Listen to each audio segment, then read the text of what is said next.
Have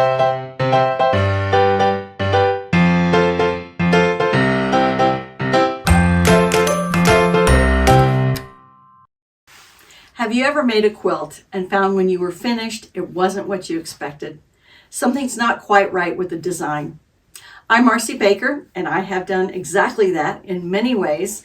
This is my very first 3D block that I did, tumbling blocks. And I knew I needed light, medium, and dark as far as value. That's what value is, how contrast there is between shapes. And I knew that I needed that, but I focused more on the color. And when I was selecting my fabrics, my solids, I focused to make sure that all of the colors were the same throughout the values, light, medium, and dark. And I was successful with some of them, like the teal and the yellow and the purple, but not so successful with the pinks or the greens or the blues. We've got this really strong line here and the zigzag happening there. What's causing those are the value choices that weren't the best. Looking back after I finished the quilt, I focused on color, but to get 3D, I really needed to focus on value. And I liked the quilt. It really turned out well. I love the design and the layout, but it wasn't what I planned or what I expected. Fast forward 20 years later, and I have this quilt top that I've done. And all the lights are very similar. There's nice contrast between the medium and the dark.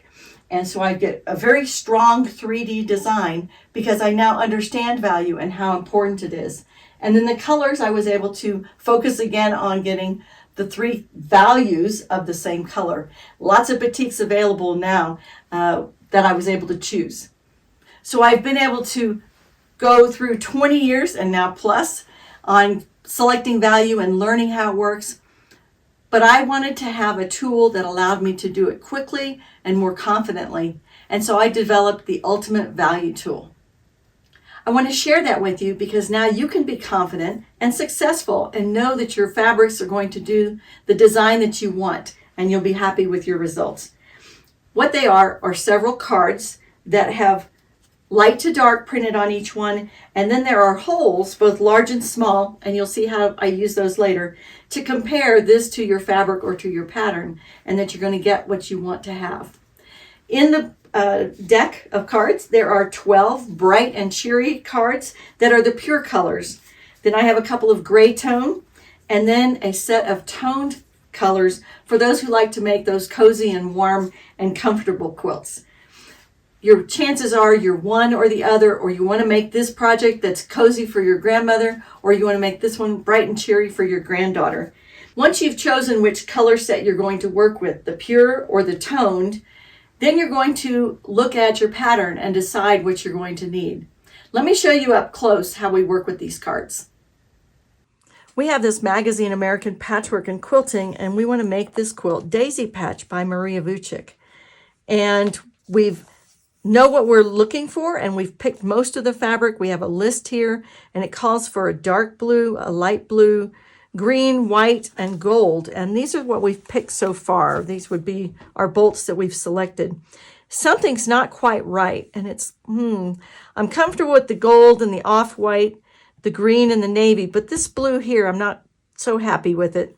And we have the tools, the value tool, and we're going to work with, remember we have some instructions, and then we have our brights, our pure colors, we have some grayscale, and then we have toned. And this quilt is pretty much pure colors, so we're going to work with that. And we want to be consistent with that. And let's look at this blue. It was a light blue, and that's what we've selected. But is this light blue on our quilt? And whenever we squint at that, value-wise, we're on the light side there, but color-wise, and maybe if we look up here, we can see it's more of a green. So let's look at our blue-green and see what value it needs to be. So our blue-green up here, and you can see it's a little bit lighter than a 1, but close enough to a 1. Now let's look at our blue that we picked, and it's somewhat blue-green, but not as blue-green as what's in the pattern, and it's definitely darker than a 1, and it's closer to a 2. So we need a little bit lighter, and we need it blue-green. So I've selected one, found one that I thought would work better, and it matches closer to the green, the blue-green that's in there, and it's slightly lighter than this here, which is what we found in our pattern. So I have found closer in the blue-green than the blue, and I'm happy with the results.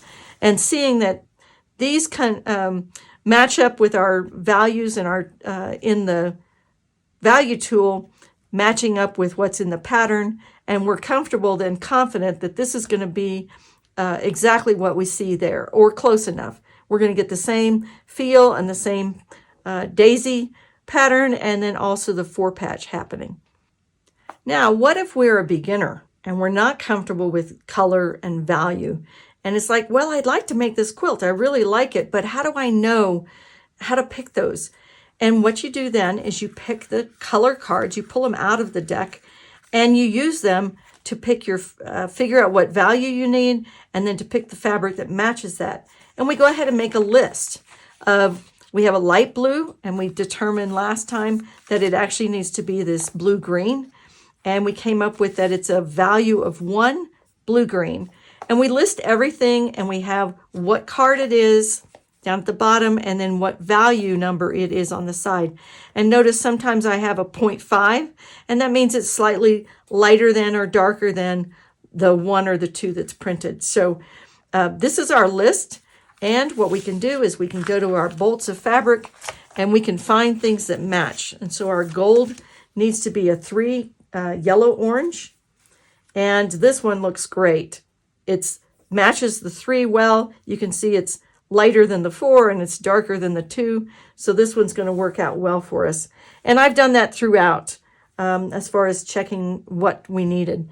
And the white is actually not as white as you'd expect, because here's white and it's slightly lighter than this gray, which I had 0.5 on the white. And so we don't want to go for white. We want to go for, and that would just be too stark. So we've selected our fabrics, and we know from the fact that our values match what we've got here, and then our colors are close in the colorway, that we're going to get a quilt that's very similar to this. And we use this chart to help us find them. And we ran these across the fabrics in order to find something close to what we needed.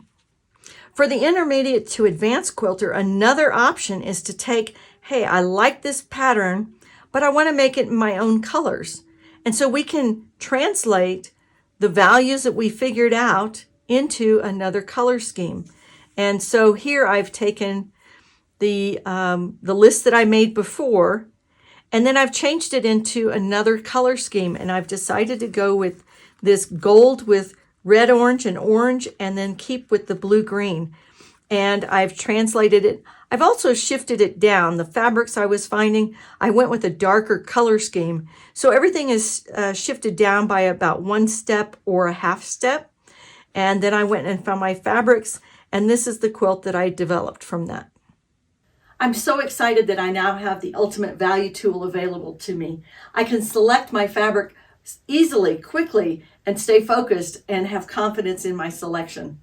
My hope is that you will find the Ultimate Value tool to offer you confidence in your fabric selection and success in the end results, and that it is what you expected in your quilt. I hope you enjoy your quilting even more using the Ultimate Value tool.